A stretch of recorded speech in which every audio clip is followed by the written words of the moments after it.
नमस्कार दोस्तों, civil services online classes में आपका स्वागत है। आपके साथ एक बार फिर से मैं हूं अमरेश कुमार।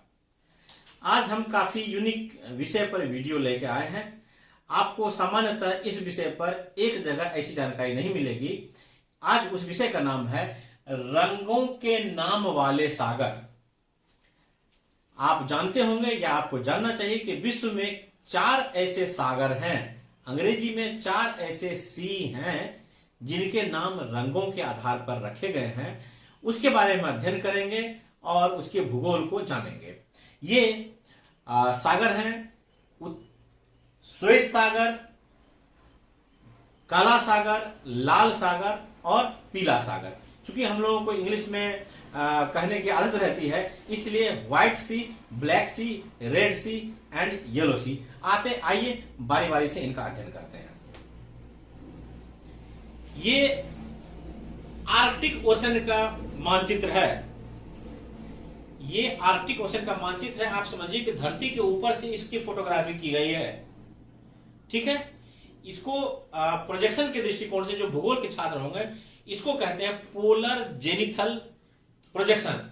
यानी धरती का आप यूं समझ लीजिए सामान्य अध्ययन के दृष्टिकोण से कि धरती के ऊपर से यह फोटो लिया गया है और ये देख सकते हैं ये आर्कटिक वृत्त है। आपसे परीक्षा में यह भी पूछा जाता है कि आर्कटिक वृत्त कितने देशों से गुजरती है। इसी इलाके में रूस का जो उत्तरी भाग है, इससे घिरा हुआ जो यह क्षेत्र है, इसे ही श्वेत सागर कहते हैं। यह है श्वेत सागर जो पूरी तरीके से रसिया में ही है और आर्कटिक महासागर से जुड़ा हुआ है। इसको हम दूसरे मानचित्र में ये देखिए, इसके चारों, ये है व्हाइट सी, इसके चारों तरफ जो आप देख रहे हैं ये रसिया का ही भाग है। आप गौर करके देखिए, कहा जाता है कि व्हाइट सी यानी श्वेत सागर वेरेंट सागर का ही आंतरिक भाग है। प्री के लिए इंपॉर्टेंट एक फैक्ट कि व्हाइट सी श्वेत सागर वेरेंट सागर का ही आंतरिक भाग है, इनलेट है। और वेरेंट सागर किससे जुड़ा हुआ है? आर्कटिक महासागर से। इस प्रकार से श्वेत सागर वेरेंट सागर से और वेरेंट सागर आर्कटिक महासागर से जुड़ा हुआ है। इसके उत्तर में रूस का जो यह पार्ट आगे बढ़ा हुआ है, जो तीन तरफ से जल से घिरा हुआ है, इसको कोला प्रायद्वीप कहते हैं।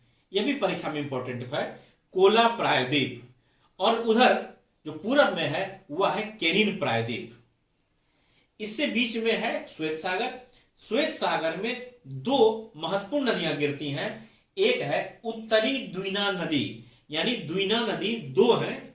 यूरोप के में पढ़ेंगे आप तो यूरोप में 2 द्वीना नदी है। तो ये उत्तरी द्वीना नदी है और एक दूसरी द्वीना नदी है। जब हम यूरोप का अध्ययन करेंगे तो वहां जानेंगे। और दूसरी नदी है मेजन नदी। तो परीक्षा में यह भी जब पूछा जाएगा कि श्वेत सागर में कौन सी नदियां गिरती हैं, तो उत्तरी द्वीना नदी और मेजन नदी। और श्वेत सागर को, ये श्वेत सागर और बाल्टिक सागर कैनाल बना करके बाल्टिक सागर से जोड़ दिया गया है, जिसे हम अगले स्लाइड्स में देखेंगे। इनलैंड डीप वाटर प्रोजेक्ट के माध्यम से, यानी रूस जो है इनलैंड डीप वाटर प्रोजेक्ट के माध्यम से अपने आंतरिक भाग में यानी यूरोपियन भाग में नहरों का जाल बिछाया है, जिसके कारण से मॉस्को की पहुंच 5 सागर तक हो जाती है। हम अगले देखेंगे। ये देखिए, श्वेत सागर में वोलेमोर्स्क नाम का एक शहर है। यहीं से कैनाल निकाल करके और इस कैनाल को बाल्टिक सागर में गल्फ ऑफ फिनलैंड है, वहां पर सेंट पीटर्सबर्ग से जोड़ दिया गया है। सेंट पीटर्सबर्ग रूस का भाग है और सेंट पीटर्सबर्ग से लेकर के व्लादिवोस्टॉक तक ट्रांस साइबेरियन रेल लाइन बिछाया गया है। तो आपको यह जानकारी दे दें, अगले स्लाइड्स में आप देखेंगे कि जो रसिया का यूरोपीय भाग है, रसिया का जो यूरोपीय भाग है वह लगभग लैंडलॉक्ड है। यानी यूरोपीय भाग में, खासकर अटलांटिक महासागर में रूस की पहुंच नहीं है। इसलिए उसको स्थलीय यात्रा, खासतौर पे जलीय यात्रा करने में कठिनाई होती है। इस कठिनाई को दूर करने के लिए उसने एक नहरों का जाल बिछाया है, जिससे रूस का मॉस्को 5 सागरों से कनेक्ट हो गया है। अभी हम देखेंगे वो 5 सागर हैं। एक है श्वेत सागर यानी व्हाइट सी, दूसरा है बाल्टिक सागर, तीसरा है आपको कैस्पियन सागर और सी ऑफ एजोव और ब्लैक सी। आगे के मानचित्र में देखेंगे। तो फिलहाल यह जान लीजिए कि यह आपका जो कैनाल है व्हाइट सी बाल्टिक कैनाल, यह श्वेत सागर को गल्फ ऑफ फिनलैंड के माध्यम से बाल्टिक सागर से जोड़ता है, जो यहां पर सेंट पीटर्सबर्ग है। यद्यपि इसमें लेक ओनेगा, लेक लेडोगा ये सब है, लेकिन ये परीक्षा के दृष्टिकोण से इतने माइक्रो इन्फॉर्मेशन जरूरी नहीं है, क्योंकि क्या पढ़ना है यह जानना भी जरूरी है और क्या नहीं पढ़ना है यह जानना भी जरूरी है। अब दूसरा है काला सागर। काला सागर के चारों तरफ 6 देश हैं। पिछले के याद कीजिए कि उजला सागर के चारों तरफ केवल एक देश थे और वह था रूस। काला सागर के बारे में पूछा था, इसके चारों तरफ कितने देश हैं? 6 देश हैं, 5 यूरोपीय हैं और 1 एशियन है। एशियन जो है दक्षिण में टर्की है, इसको आप याद रखेंगे। और मानचित्र के आधार पर यूरोपीय को देखिए तो जॉर्जिया, रूस, यूक्रेन, रोमानिया और बुल्गारिया। टर्की 1, जॉर्जिया 2, रूस 3, यूक्रेन 4, रोमानिया 5 और बुल्गारिया 6। इसको आप याद रख लीजिए, घर में 2 बार 3 बार प्रैक्टिस करेंगे, याद रहेगा। टर्की तो याद रहेगा ही, रूस और यूक्रेन याद रहेगा। रोमानिया बुल्गारिया को एक साथ याद रखिए, और जॉर्जिया इसी से मिलता जुलता राइम में वर्ड है, तो जॉर्जिया। ठीक है, अब दूसरा मानचित्र देखते हैं काला सागर का। इस काला सागर में देखिए, काला सागर में की स्थिति को देखिए। ये व्हाइट सी है आपका, ये ब्लैक सी है। व्हाइट सी, ब्लैक सी। ब्लैक सी में छोटा सा एक जो सी है, इसके अंदर में वो है एजोब सी ऑफ एजोब। आप यहां देखिए कि इसमें कितनी नदी गिर रही है। डॉन नदी गिरती है एजोब सी में, नीपर नदी गिरती है ब्लैक सी में, निस्टर नदी गिरती है ब्लैक सी में, और डेन्यूब नदी गिरती है।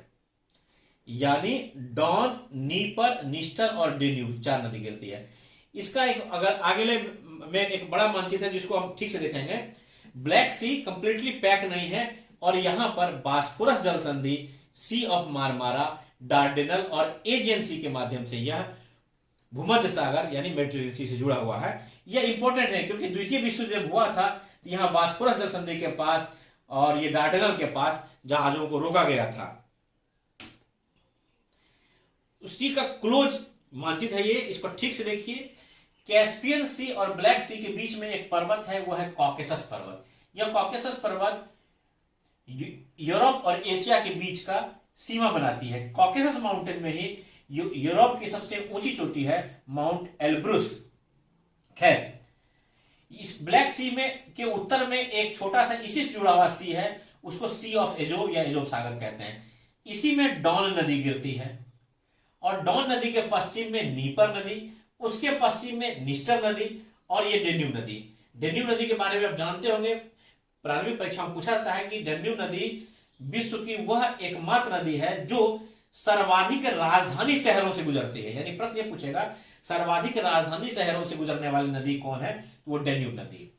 यूरोप की सबसे बड़ी नदी वोल्गा नदी है जो कैस्पियन सागर में गिरती है, और वोल्गा नदी और डॉन नदी यहां पर काफी करीब आ गया है। इसको काट के एक कैनाल बना दिया गया है, जिस कैनाल को कहते हैं वोल्गा डॉन कैनाल। इस प्रकार से उत्तर से कोई जहाज आएगा यहां पर, और यहां पर वोल्गा डॉन कैनाल से डॉन नदी में, डॉन नदी से एजोब सी में, एजोब सी से ब्लैक सी में, ब्लैक सी से बास्फोरस जल संधि, सी ऑफ मारमारा, डार्डेनल होते हुए एजियन सी के माध्यम से मेडिटेरेनियन सी से जुड़ेगा। ठीक है, इनको क्रम से आप याद रखिए। आप देखिए अगले मानचित्र हम देखेंगे कि मॉस्को मॉस्कोवा नदी के किनारे है। मॉस्को से मॉस्कोवा नदी में, मॉस्कोवा नदी से कैनाल आकर के वोल्गा नदी में, वोल्गा नदी से वोल्गा डॉन कैनाल से डॉन में, डॉन से एजोब सागर, एजोब सागर से ब्लैक सी, ब्लैक सी से बास्फोरस जल संधि या स्टेट ऑफ इस्तांबुल भी कहते हैं इसको, और उसके बाद सी ऑफ मारमारा, डार्डेनल्स, एजियन सी, और ये इसको आप अच्छी तरीके से याद रखिए। यही वो मानचित्र है जो मैंने आपको बताना चाह रहा था कि unified deep water system of European Russia. इसने क्या किया है, देखिए व्हाइट सी और बाल्टिक सी को तो मैंने दिखाया था, जोड़ दिया है। ये अपर वोल्गा से इन लोगों को कनेक्ट कर दिया है। ये मिडिल वोल्गा है, लोअर वोल्गा है, और यहां पर वोल्गा डॉन कैनाल जोड़ दिया है। इस प्रकार से मॉस्को से मॉस्कोवा नदी से कैनाल के माध्यम से, मॉस्को कैनाल के माध्यम से वोल्गा, और वोल्गा से होते हुए यहां हम बाहर निकल सकते हैं। इसलिए मॉस्को को 5 सागर का पत्तन यानी पोर्ट ऑफ 5 सी कहा जाता है। वेरी इंपॉर्टेंट, मॉस्को को 5 सागर का पत्तन कहा जाता है। और ये 5 सागर कौन कौन है यह भी जानना होगा।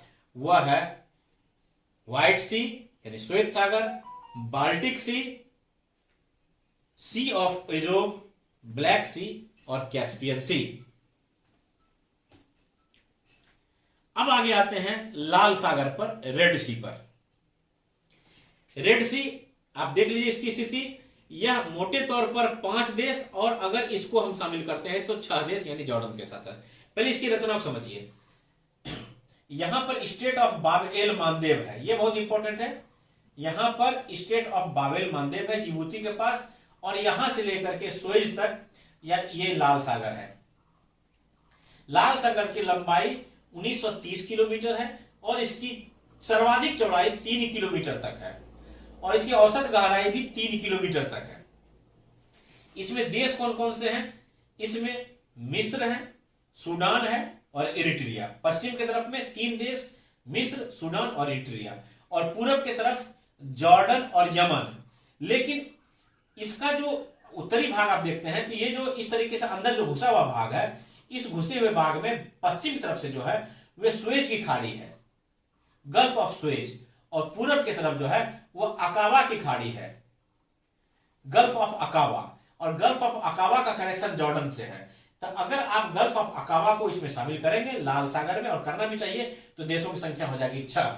और बीच में यह देख रहे हैं जो ये प्रायद्वीप टाइप का, जिसके 3 तरफ जल हो गया, पश्चिम में जल सुएज खाड़ी, पूरब में जल अकाबा की खाड़ी, और दक्षिण में तो लाल सागर है ही। ये प्रायद्वीप है, इसी को सिनाई पेनिनसुला कहते हैं। ये सिनाई पेनिनसुला भौगोलिक दृष्टिकोण से एशिया का भाग है, जबकि राजनीतिक दृष्टिकोण से यह मिस्र यानी अफ्रीका का भाग है। विश्व में 3 ऐसे देश हैं जो 2 महाद्वीपों में विस्तृत फैले हुए हैं। एक हो गया रसिया, दूसरा हमने अभी देखा था ब्लैक सी के पास, वो है टर्की, और तीसरा है मिस्र। मिस्र का यह सिनाई पेनिनसुला एशिया का भाग है। यहीं पर इसको काट करके, सुएज खाड़ी को इसे काट कर करके भूमध्य सागर से मिला दिया गया है, इसी को सुएज कैनाल कहते हैं। यहां पर आप देख लीजिए, सबको समझ लीजिए, गल्फ ऑफ अदन और लाल सागर, यानी अदन की खाड़ी और लाल सागर के बीच में स्ट्रेट ऑफ बाब-एल मानदेव है। सुएज कैनाल को पढ़ना जरूरी होता है क्योंकि सुएज कैनाल वास्तव में लाल सागर या रेड सी से जुड़ा हुआ भाग है। ये देख लीजिए कि पहले अफ्रीका का पूरा वास्को डी गामा इस तरीके से चक्कर लगा के आया था और इस प्रकार से 19,800 किलोमीटर की दूरी करनी पड़ती थी। अब केवल 11,600 किलोमीटर की दूरी तय करनी पड़ती है। इस प्रकार से 8,200 किलोमीटर की बचत हुई है। और इसी में ये सुएज कैनाल का माइक्रो मैप है, इसको अच्छी तरह से जानिए कि दक्षिण में सुएज है और उत्तर में पोर्ट सईद है। पहले 2 शहर को जान लीजिए। सुएज कैनाल के दक्षिण में सुएज है, सुएज शहर है, और उत्तर में पोर्ट सईद है। और इधर से जब जाएंगे तो इसमें ग्रेट बीटर लेक और तिम्सा लेक, ग्रेट बीटर झील और तिम्सा झील, यह परीक्षा में पूछा जाता है कि ग्रेट बीटर झील कहां है, तिम्सा झील कहां है, किस देश में है, किस कैनाल में पड़ता है। तो ग्रेट बीटर लेक और तिम्सा दोनों का लोकेशन भी जानते रहिए। दक्षिण में ग्रेट बीटर लेक और उत्तर में तिम्सा।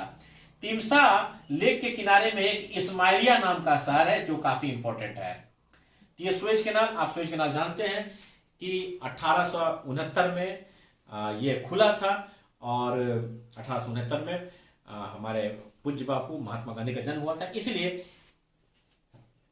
1869 1869 इंपॉर्टेंट है। अब आते हैं पीला सागर पर।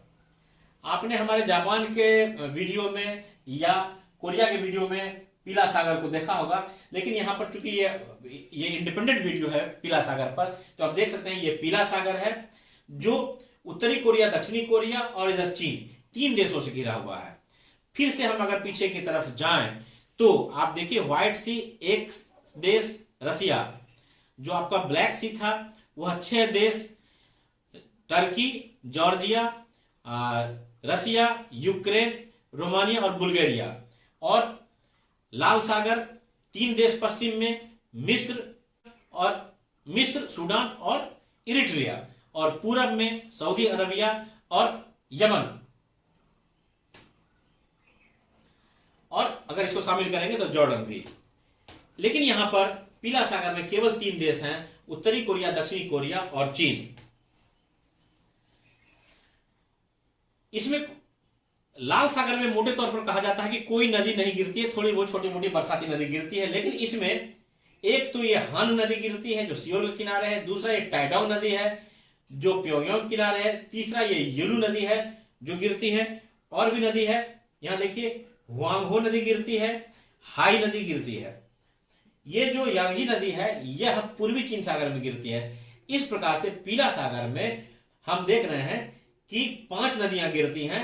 हान नदी दक्षिण कोरिया में, टाइडांग नदी उत्तरी कोरिया में, यालू नदी चीन और उत्तरी कोरिया के सीमा पर, हाई नदी जो बीजिंग के किनारे से बहती है वो, और ये हुआंगहो नदी, इसमें 5 नदियां गिरती हैं। इनके नामकरण का जो अभी हम लोगों ने 4 जो रंग के आधार पर जो 4 सागरों का अध्ययन किया, इसके रंग का, इनके नामकरण का आधार क्या है। सबसे पहले आते हैं व्हाइट सी पर, इसका आप स्क्रीनशॉट ले लीजिए। सबसे पहले आते हैं व्हाइट सी पर। व्हाइट सी के नाम के बारे में सबसे पहले अधिकांश में सभी के नाम का मोटे तौर पर अनुमान ही है कि ऐसा नाम क्यों पड़ा, क्योंकि यह पता लगाना मुश्किल है कि उस समय के लोग क्या सोच करके नाम लगाए। लेकिन व्हाइट सी या श्वेत सागर के बारे में कहा जाता है कि चूंकि यह वर्ष में अधिकांश समय तक बर्फ से घिरा रहता है, इसलिए इसके जो आभा आती है वो उजले कलर के आते हैं, इसलिए इसे व्हाइट सी कहा गया है। या यहाँ जो चूंकि यह सूर्य की किरणें यहाँ पर काफी तिरछी पहुंचती है, क्योंकि यह ध्रुवों के करीब है, ध्रुव के करीब है, उत्तरी ध्रुव के करीब है, तो सूर्य की रोशनी बहुत तिरछी पड़ती है, तो उसका जो रिफ्लेक्शन होता है इससे भी उसकी आभा उजला कलर का आता है, इसलिए इसको व्हाइट सी कहा जाता है। दूसरा आता है ब्लैक सी पर। ब्लैक सी के बारे में सबसे पहले जानिए कि इसका पुराना नाम है यूग्जीन सी। पहले जो ये यूनानी साम्राज्य थे, यूनानी साम्राज्य वाले जब उस इलाके में नाव नहीं चला पाते थे, उनको पता लगता था कि वहां पर उसके आसपास बहुत ही खतरनाक किस्म के आदिवासी बसते हैं और उसमें नौकायन नहीं किया जा सकता है, इसलिए उसका नाम रख दिया था इनहॉस्पिटेबल सी।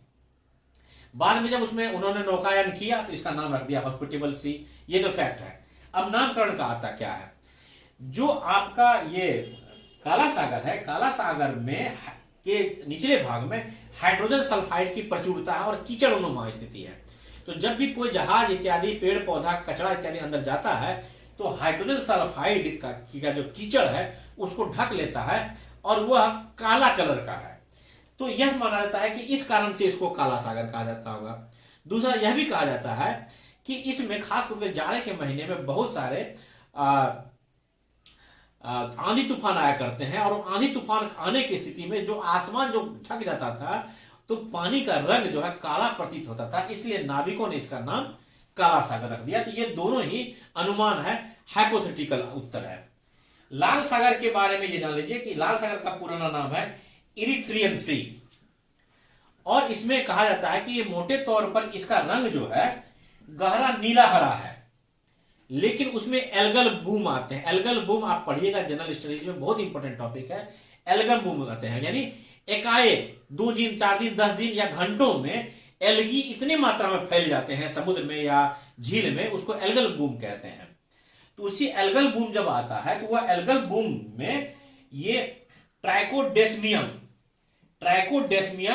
इरिथ्रियम का एल्गल बूम आता है, और जब यह सूख जाता है तो सूखने पर उसका रंग जो है थोड़ा लाल और भूरा रंग लिए रहता है, और जो सागर के ऊपर में तैरता रहता है जिससे इसका रंग लाल प्रतीत होता है, इसलिए इसे लाल सागर कहते हैं। ठीक है।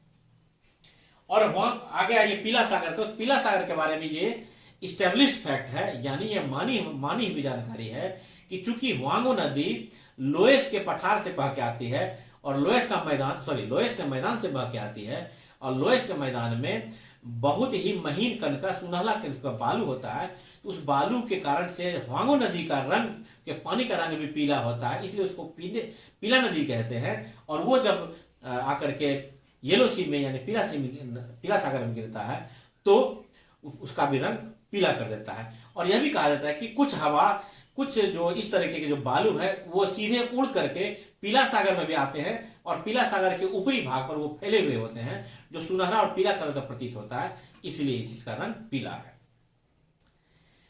मेरे पढ़ाने का स्टाइल है कि मैं तुलनात्मक अध्ययन जहां कहीं भी संभव होता है मैं जरूर करता हूं। इससे आपको भी बातें याद रहती हैं और परीक्षा में आप बेहतर परफॉर्मेंस कर सकते हैं। तो तुलना में कुछ नहीं देखना है, बस सबसे पहले देखना है कि जो ये चारों रंग वाले सागर हैं ये किस क्षेत्र में है।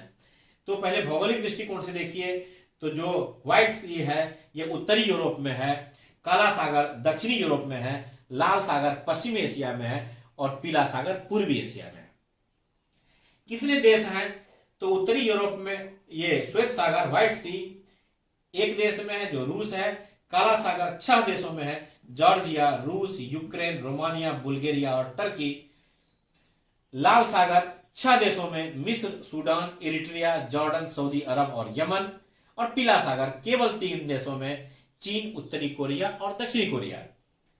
और नदी देखेंगे तो श्वेत सागर में 2 नदियां गिर रही थी, उत्तरी द्वीना और मेजेन। काला सागर में 4 नदियां गिर रही थी, डॉन, नीपर, निस्टर और डेन्यूब। लाल सागर में कोई बड़ी नदी नहीं गिरती है, छोटी छोटी बरसाती नदी तट से जाके गिरती है, उसकी गिनती नहीं रखा जाता है। और पीला सागर में 5 नदियां गिरती हैं, यांगजी, वांगहो, हाई, यालू, ताइडोंग और हान। तो इस प्रकार से उत्तरी कोरिया के बारे के भूगोल के बारे में आपको नजदीकी की जानकारी मिली। तो इससे आपकी जानकारी में बढ़ोतरी हो गई। फिलहाल हमें इजाजत दीजिए, नमस्कार।